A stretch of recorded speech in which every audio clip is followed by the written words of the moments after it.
જય સચ્ચિદાનંદ.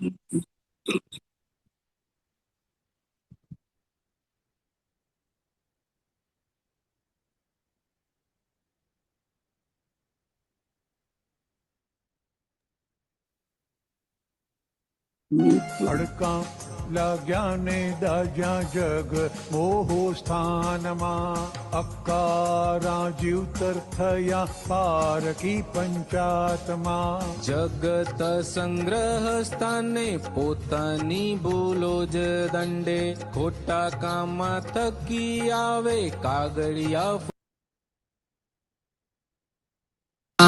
સુખી થવા કોઈ નાયે કાર્ય માથું મારમાં, અડકા લાગ્યા ને દાજ્યા જગ મોહો સ્થાનમાં.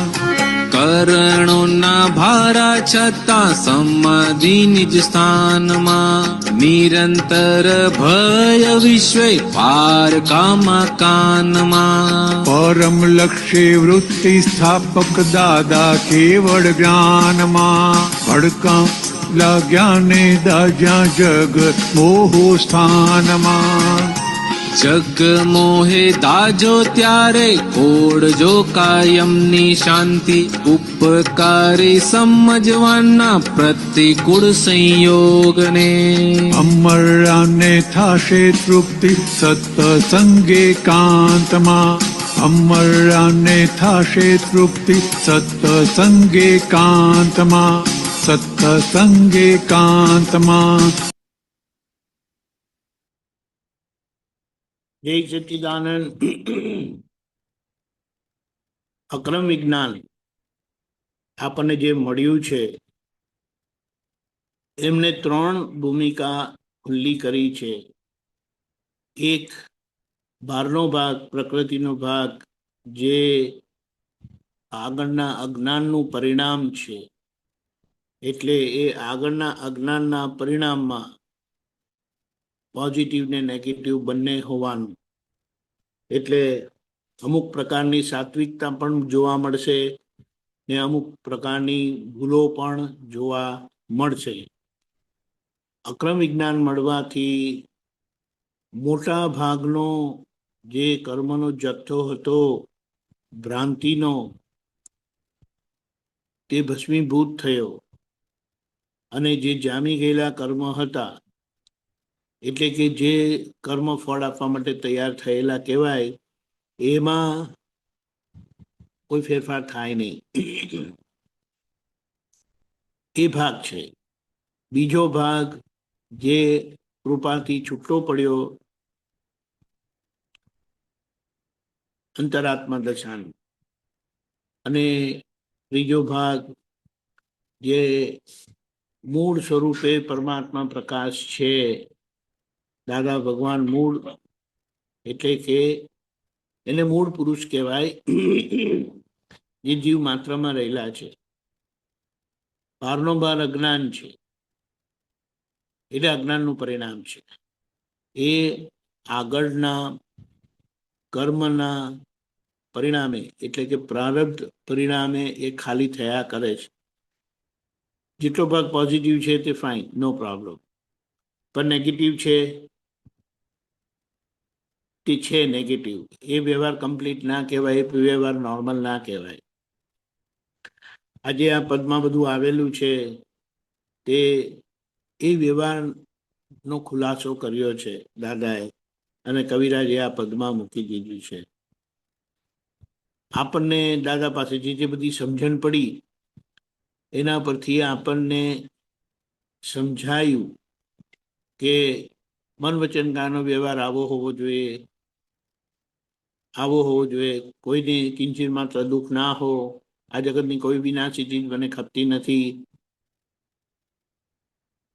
કોઈને દુઃખ ના થવું જોઈએ, સાચું બોલવું જોઈએ,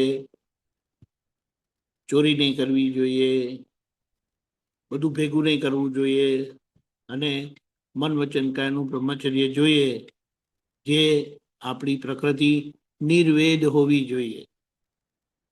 જ્યાં સુધી વેદ કર્મ છે ત્યાં સુધી એ વેદ કર્મ ભમાવે, એ વેદ કર્મ કરાવે, કર્મ કરાવે, અને આપણે એમાંથી છૂટી શકીએ નહીં. એટલે સંસારને ધક્કો વાગ્યા કરે. હવે વિજ્ઞાન સ્વરૂપ છે ને તે વિજ્ઞાન સ્વરૂપ એ છે, એટલે મૂળ પુરુષ જે તત્વ સ્વરૂપ શુદ્ધાત્મા ભગવાન અંદર રહેલા છે, તે બહારનો ભાગ છે તે વ્યવસ્થિતને તાબે છે, એટલે એ આગળના જ્ઞાનનું પરિણામ છે. પણ વચ્ચેનો ભાગ જે છે તે મુખ્ય કામ કરે છે. અને ત્યાં એટલે અંદરનો ભાગ મૂળ પુરુષ છે તે વિજ્ઞાન સ્વરૂપે છે, જ્યાં આપણને દાદાએ બેસાડ્યા છે. પણ આપણી ઓપરેટિંગ સ્થિતિ એટલે કામ સ્થિતિ કઈ છે તો કે નીચેની છે, અંતરાત્મા દશાની.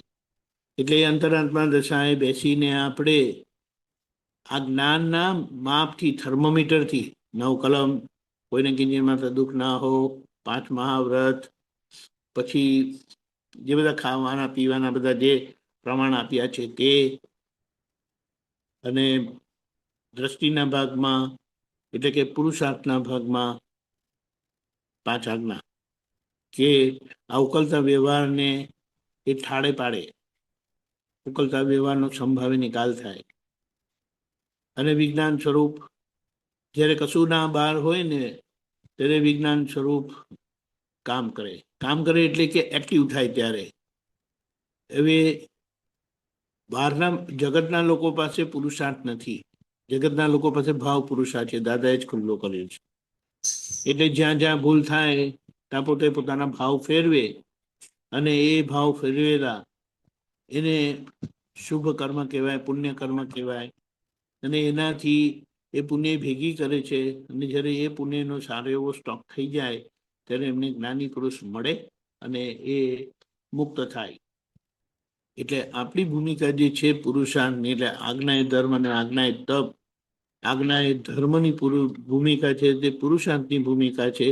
એટલે જ્યારે જેટલો આપણો નિશ્ચય થયેલો છે એટલા ભાગે આપણો પુરુષાર્થ કામ કરે છે.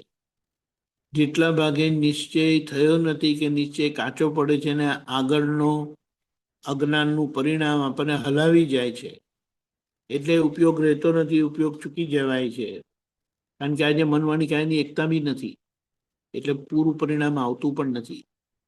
હવે અહીંયા આપણે વિજ્ઞાન સ્વરૂપે જે આખો આપણો પુરુષાર્થ થાય છે એ આજ્ઞા એ તપના ભાગમાં જાય છે. એટલે જ્યાં આજ્ઞા પાડી શકાતી નથી એ તે વખતના સંજોગોમાં આપણને ખબર નથી પડતી, સંજોગ વખતે ખબર નથી પડતી, પણ જેવો સંજોગનું દબાણ ઓછું થાય તેવું અક્રમ વિજ્ઞાન કામ કરે છે અને આપણને બતાડે છે કે અહીંયા જોવાનું ચૂકી ગયા. જોવાનું ચૂકી ગયા એટલે પુરુષાર્થ કાચો પડ્યો.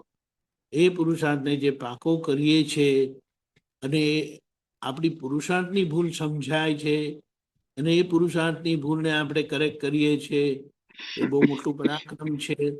કે જે આપણને પુરુષાર્થ એટલે આજ્ઞા એ તપ, એ આપણને આજ્ઞા એ ધર્મની ભૂલ ચોખ્ખી કરાવે છે. અને છેલ્લા તો આજ્ઞા એ ધર્મ જ રહી જાય, એટલે એ તપનું પરિણામ સંપૂર્ણ આજ્ઞાધીનપણું, અને એનાથી આખો વ્યવહાર ચોખ્ખો થઈ જશે. એટલે એ ચોખ્ખો થયેલો વ્યવહાર શું કરે કે સંપૂર્ણ આદર્શતા વાળો એ વ્યવહાર થાય. અને આદર્શતા વાળો વ્યવહાર એટલે શું તો કે આપણને નિરંતરની સમાધિ રહે.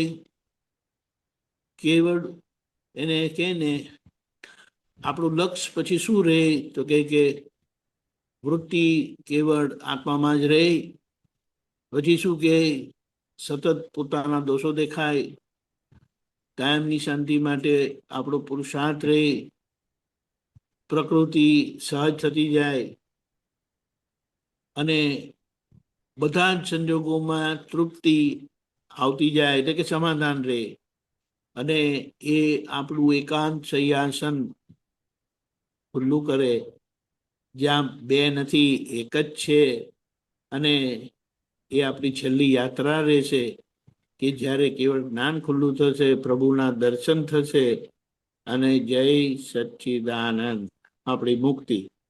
એટલે આપણને આટલો સીધો સરળ માર્ગ મળ્યો છે.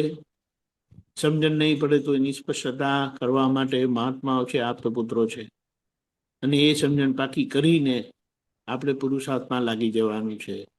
અને જગતના લોકોને જેમને અક્રમ જ્ઞાન મળ્યું નથી પણ આ અક્રમ મહાત્માઓ અને આપતપુત્રો થકી એ લોકોને એ જ મુક્તિનું માર્ગદર્શન મળશે અને એ જ વ્યવહાર જે ફ્રેક્ચર થયેલો છે તે આખો અંદરથી રિપેર થશે અને એ રિપેર થયેલો વ્યવહાર એ લોકોનું કામ કરશે.